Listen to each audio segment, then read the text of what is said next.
Hamburg, Germany, April 30th, 1993.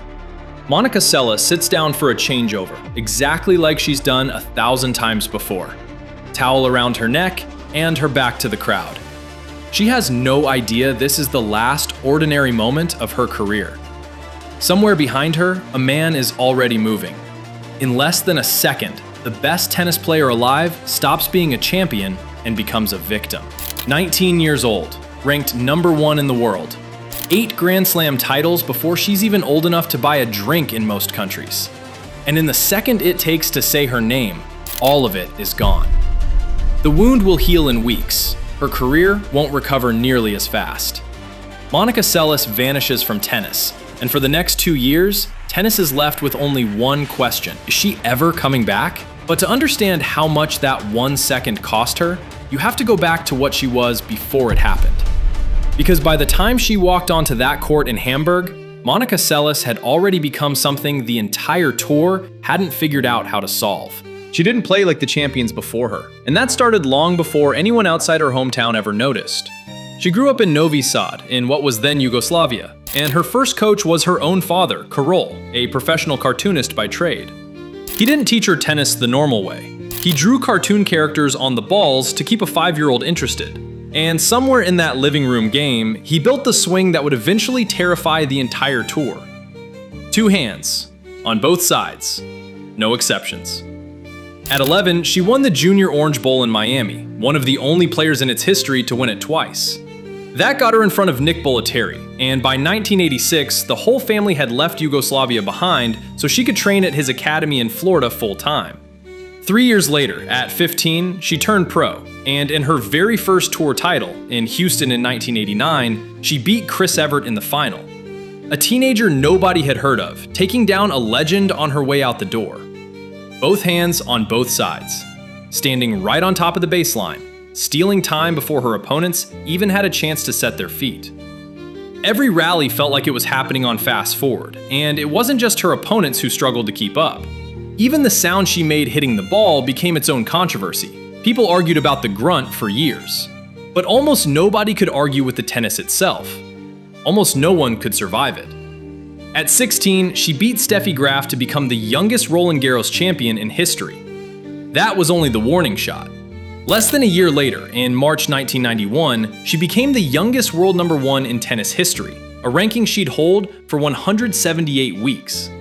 Between 1991 and the 1993 Australian Open, she entered 8 Grand Slam tournaments. She won 7 of them. 3 Australian Opens in a row, 3 French Opens in a row, back-to-back US Opens.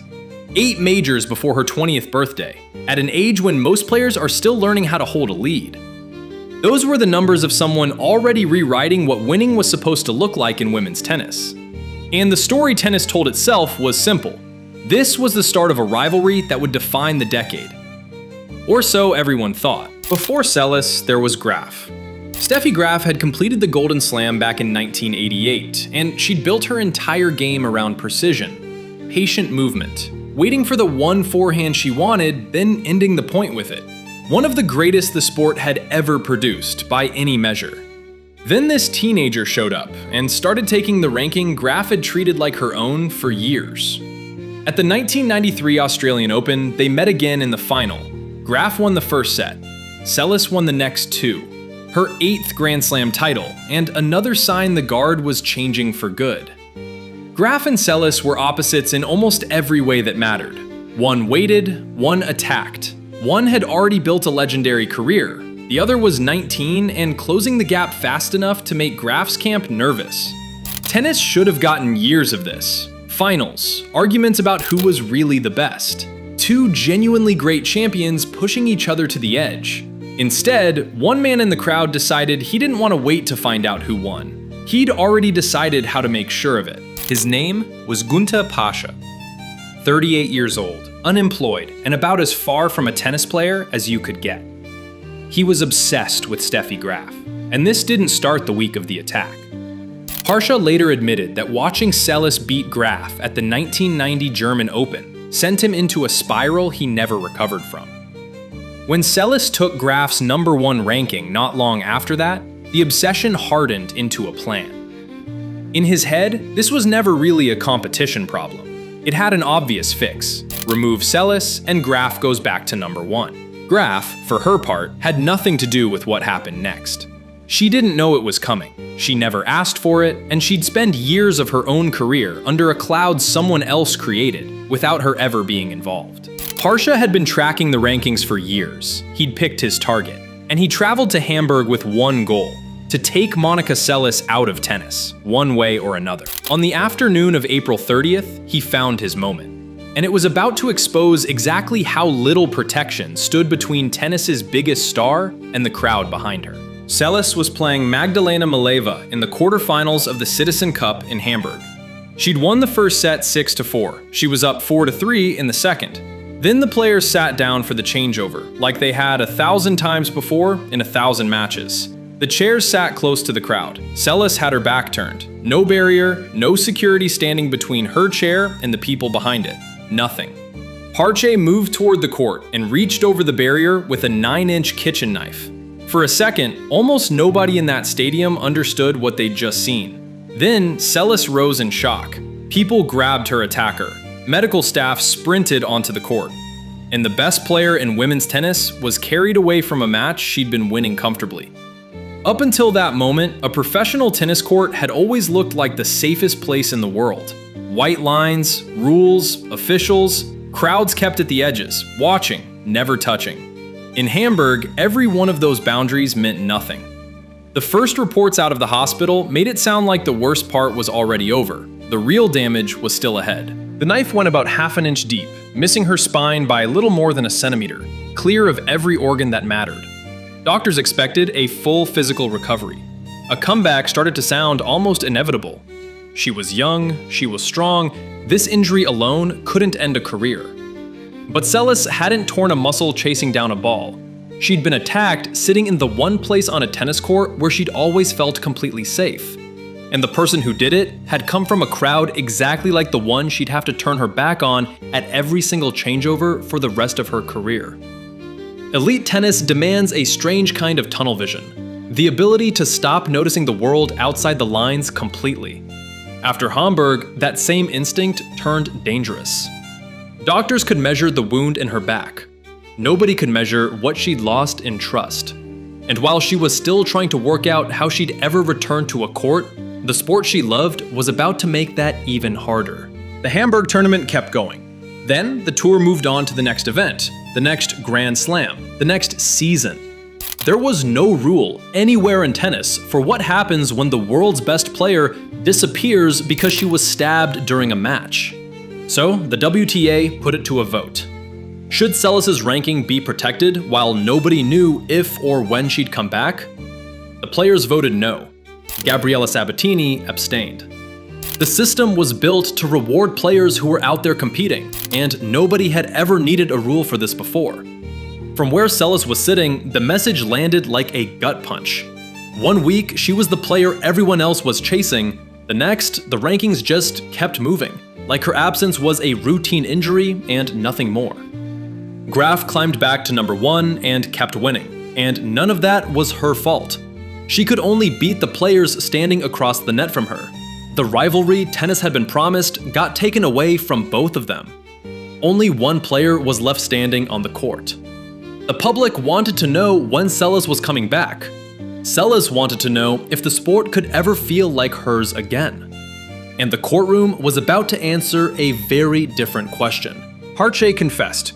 He told investigators exactly what he wanted: to keep Seles off the tour long enough for Graf to reclaim the top ranking. But prosecutors couldn't prove intent to kill, so he was convicted of aggravated assault and given a 2-year suspended sentence, along with psychiatric treatment. He never spent a single day in prison for it. Prosecutors appealed. So did Seles. In 1995, the suspended sentence was upheld anyway. For Seles, this was personal in a way no legal footnote could capture. The man who planned the attack on her was walking free while she was still fighting to get back to the career he'd interrupted. She never played a professional tournament in Germany again. The court judged the physical evidence and slotted it into whatever categories the law had available. Everything those categories couldn't touch, Seles was left to handle on her own. Harche lived out the rest of his life as a free man and died decades later in a nursing home in 2022 at 68. Seles spent those same decades rebuilding a career and a sense of safety that he took from her in under a second. And while she was fighting that battle, she was about to lose the one person who'd built her into a champion in the first place. Her father and coach, Karolj, was diagnosed with stomach cancer. The same man who'd drawn cartoons on tennis balls to teach a 5-year-old how to hit a backhand was now the one who needed care. She didn't want to add her own fear to what he was already carrying. The physical wound closed in weeks. The rest of it didn't run on any kind of schedule. Seles has spoken publicly about struggling with depression, fear, and emotional eating during this stretch. She tried to practice, and the chair at the side of the court kept pulling the memory back. Every noise behind her mattered. Every stranger in the stands reminded her exactly where the last one had come from. Calling those 2 years an injury break misses what actually happened completely. She was rebuilding something a scan could never show: the basic belief that the world around a tennis court wouldn't hurt her. For more than 2 years, she couldn't make herself believe it. Then, in 1995, she decided that waiting for total certainty might mean she never came back at all. So she booked a flight to Toronto. She stepped back in the competition first with an exhibition match against Martina Navratilova.